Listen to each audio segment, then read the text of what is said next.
Concept को समझने वाले हैं। काफ़ी समय क्या होता है कि BS6 की गाड़ियों का ECM खराब नहीं होता है और हमारे मैकेनिक भाई टेस्टिंग को सही से उपयोग में ना लाके डायरेक्ट नया ECM लगा देते हैं, उसके बाद भी सोल्यूशन नहीं मिलता है। तो आज की इस वीडियो में आप सभी मैकेनिक भाइयों को बताएंगे कि ECM खराब है या सही, उसको कैसे चेक करना है और साथ ही साथ इसके इनपुट और आउटपुट को समझने वाले हैं। तो समझ सकते हैं इतने सारे वायरिंग हार्नेस में से इनपुट कौन सा है, आउटपुट कौन सा है, ये समझना काफ़ी ज़्यादा टफ हो जाएगा। अब इस चीज़ को हम आसान बनाने वाले हैं इसके वायरिंग डायग्राम की मदद से। कंपनी रिकमेंडेड जो इसका वर्कशॉप मैनुअल आता है उसके अंदर चैप्टर नंबर 12 में इसका वायरिंग डायग्राम दिया हुआ है। तो इसी के मदद से कंप्लीट डिटेल के साथ बताएंगे कि जब आपकी गाड़ी का एक साथ सारे प्रॉब्लम उत्पन्न करवा रही है, जैसे सेल्फ स्टार्ट भी नहीं हो रहा है, गाड़ी के अंदर करंट भी नहीं आ रहा है, गाड़ी के अंदर मीटर में चॉकलाइट नहीं आ रहा है और 3 फेस पंप लगा हुआ और 3 फेस पंप भी काम नहीं कर रहा है, तो समझ सकते हैं एक साथ अगर सारी चीज़ें काम करना बंद हो गया है तो उस सिचुएशन में हमारा क्या खराब हो सकता है, ECM खराब हो सकता है। बट जरूरी नहीं है कि ECM ही खराब हो। ECM को खराब साबित करने से पहले इसके अंदर आने वाले इनपुट 12 वोल्ट की सप्लाई को चेक करना है। तो समझ सकते हैं आज की ये वीडियो काफ़ी ज़्यादा इंटरेस्टिंग एंड हेल्पफुल होगा, क्योंकि इसमें पूरे सारे वायरिंग हार्नेस को कवर करेंगे और बताएंगे कि कौन सा वायर इनपुट है, कौन सा आउटपुट है, आउटपुट कहां पे जाता है और इनपुट कहां पे आता है। तो बने रहिए वीडियो में, साथ ही साथ वीडियो भी आपके साथ शेयर करेंगे। चलिए वीडियो को शुरू करते हैं बिना टाइम वेस्ट किए और एक एक स्टेप बताते हैं कि ECM खराब है या सही, कैसे पता करना है। अगर किसी भी मैकेनिक भाइयों को BS6 की बाइक सफलतापूर्वक रिपेयर करना हो तो ये चीज़ हमेशा याद रखना है कि अगर ECM खराब हुआ तो देखें यहाँ पे ये है इस गाड़ी का ECU। अगर ECU खराब हुआ तो 3 ऐसे इंपॉर्टेंट चीज़ों का आपको खास ध्यान रखना है। सबसे पहला क्या कि जब भी ECM खराब होगा तो गाड़ी का फ्यूल पंप काम नहीं करेगा। कौन सा फ्यूल पंप काम नहीं करेगा? 3 फेस। इसके अंदर देखें 3 वायर आपको दिखेगा, 1 2 3। तो क्या है कि जब भी हमारी गाड़ी का ECM खराब होगा तो हमारी गाड़ी का फ्यूल पंप काम नहीं करेगा, क्योंकि इन तीनों वायरिंग का कनेक्शन सीधा इस ECM से जुड़ा हुआ है। पहला चीज, आप जैसे चाबी स्विच ऑन करें इसका फ्यूल पंप जरूर से जरूर चेक करें कि फ्यूल पंप चल रहा है कि नहीं। दूसरे स्टेप में आपको जो चेक करना है, इग्निशन कॉइल। ये देखें फ्यूल पंप के जस्ट अपोजिट यहाँ पे इग्निशन कॉइल है। जब भी फ्यूल पंप भी काम ना कर रहा हो, चाबी स्विच ऑन करने के बाद गाड़ी के अंदर करंट भी ना आ रहा हो, तो समझ सकते हैं कि एक साथ यहाँ पे आपको एक प्रॉब्लम, 2 प्रॉब्लम दिख रहा है। तो इससे ये कंफर्म हो जाता है कि हमारी गाड़ी में ECM खराब है, क्योंकि यहाँ से भी एक वायर जो सिग्नल के लिए गया है, करंट के लिए, वो यहाँ से जुड़ा हुआ है ECM से। और इसके साथ साथ आपको तीसरे स्टेप में जो चेक कर लेना है कि जब हम चाबी स्विच ऑन करते हैं तो क्या उस कंडीशन में हमारी गाड़ी का मीटर के अंदर जो चेकलाइट है वो जल रहा है कि नहीं। क्योंकि चेकलाइट का जो सीधा कनेक्शन है वो इसके ECM से ही है। ECM सही रहेगा जब भी मीटर में चेकलाइट जलेगा। तो चाबी स्विच जो है बार बार ऑन करें, बार बार ऑफ करें और ये चीज रेगुलर चेक करें कि मीटर में जो है चेकलाइट जल रहा है कि नहीं। तो सबसे पहले अगर आपका ये 3 चीज एक साथ काम करना बंद कर गया, यानी करंट भी नहीं आ रहा, फ्यूल पंप नहीं चल रहा और मीटर में चेकलाइट भी नहीं है, तो इससे ये पता चल जाता है कि हमारी गाड़ी का ECM खराब हो चुका है या इसको इनपुट वोल्टेज नहीं मिल रहा है। इसके साथ साथ और सारे प्रॉब्लम आपको देखने को मिलेंगे, जैसे इंजेक्टर छिड़काव ना करना, गाड़ी का सेल्फ ऑटोमेटिकली डायरेक्ट हो जाना, या फिर हमारी गाड़ी का जैसे चाबी स्विच ऑन किए उसके बाद से सेल्फ हमारी गाड़ी का काम नहीं कर रहा। तो वो सारे प्रॉब्लम आपको देखने को मिलेंगे। तो चलिए अभी इस वायरिंग डायग्राम को हम एक्सप्लेन करेंगे बाद में। पहले इस चीज को समझते हैं कि कैसे पता कर लें कि ये ECM ही पूरी तरह से खराब है या इसके अंदर इनपुट वोल्टेज नहीं आ रहा है। अगर इनपुट वोल्टेज ना आए तो क्या चेक करेंगे और ECM खराब हो चुका है तो कैसे पता लगाएंगे, अभी कुछ ही मिनट में आपको बताते हैं। और ये बहुत ही इंपॉर्टेंट चीज है, क्योंकि जिस भी मैकेनिक भाइयों का ये मेथड रहा कि इनपुट और आउटपुट बेसिस को हम समझ लिए तो कभी भी उनको प्रॉब्लम फेस करने की आवश्यकता नहीं। जब भी गाड़ी का प्रॉब्लम लेकर आती है करंट, उस चीज को चेक करने से पहले इसके कपलर कनेक्शन को ओपन करना पड़ेगा। कुछ इस प्रकार से लगा होता है, यहां से जैसे इस क्लिप को प्रेस कीजिएगा, बैक की ओर खींचिएगा, ऑटोमेटिकली निकल आएगा।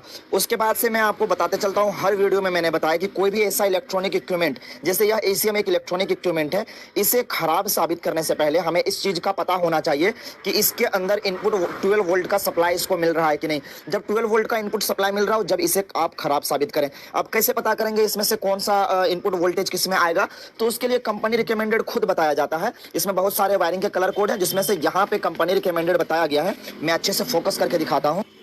ECM में जो आपका वायरिंग आता है 33 नंबर का, अगर इस जगह पे देखें वो है VBAT, यानी बैटरी वोल्टेज। अगर इस साइड से पढ़ें, बैटरी वोल्टेज जो आ रहा है वो 33 नंबर के जो वायर है उसमें आ रहा है।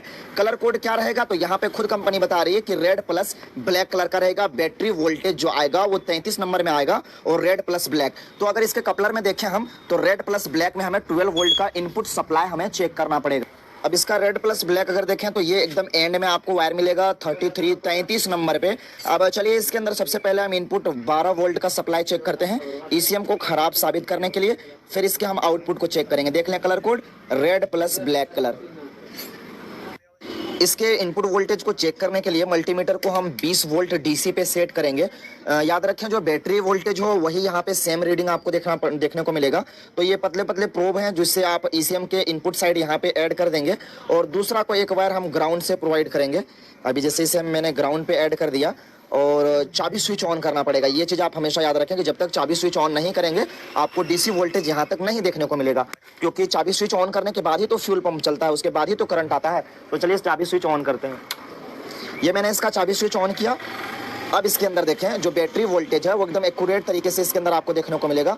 थोड़ा सा हाथ हिल रहा है इसलिए चलिए मैं इसे अच्छे से फोकस कर लेता हूँ। ये देखिए 30 प्लस दिख रहा है, यानी 13 प्लस है, परफेक्ट है बैटरी का डीसी वोल्टेज इसके रेड प्लस ब्लैक वाले वायर में आ गया। तो एक कॉन्सेप्ट तो आपको समझ में आ गया कि जब भी ईसीएम को खराब साबित करने से पहले इनपुट वोल्टेज चेक करना है। तो ये तो सही हो गया कि हमारा इनपुट वोल्टेज सही आ रहा है।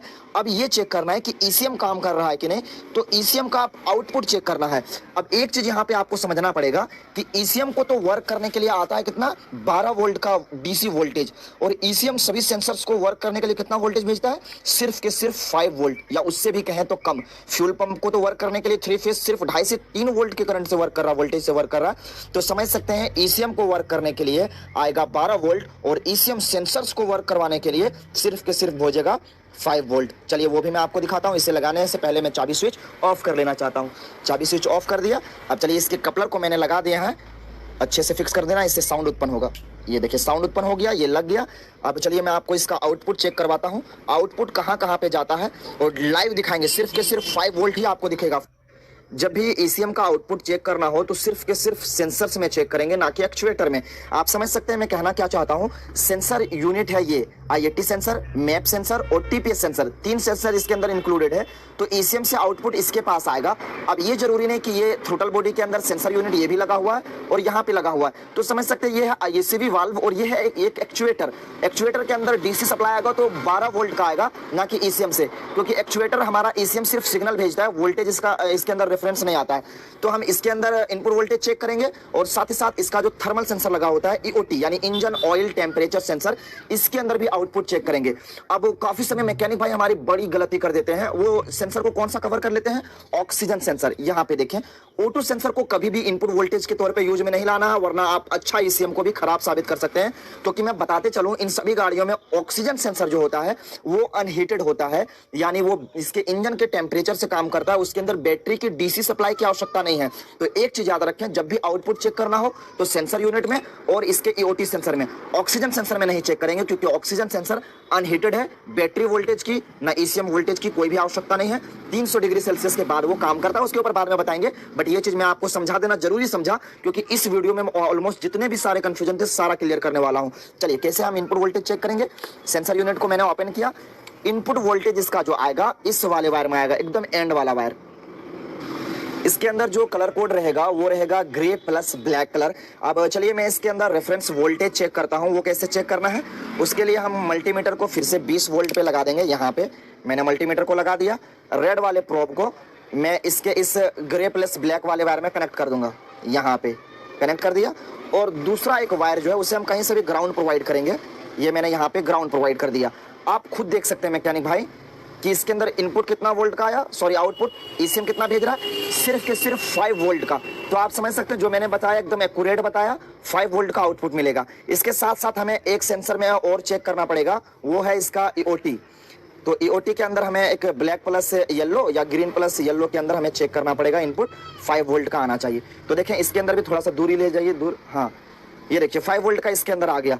तो इससे पता ये चला कि ईसीएम का आउटपुट भी सही है, ईसीएम का इनपुट भी सही है, वहां से आने वाला वायरिंग भी सही है। अगर ये आप चीज चेक कर लेते हैं तो आपको समझ में आ जाना चाहिए कि हमारी गाड़ी का ईसीएम परफेक्ट तरीके से काम कर रहा है। इसके अंदर जो खराबी और अदर चीजों का हो सकता है, पिकअप कॉइल का हो सकता है, सेल्फ रिले का हो सकता है, सेल्फ मोटर का हो सकता है, बट ईसीएम खराब नहीं हो सकता है।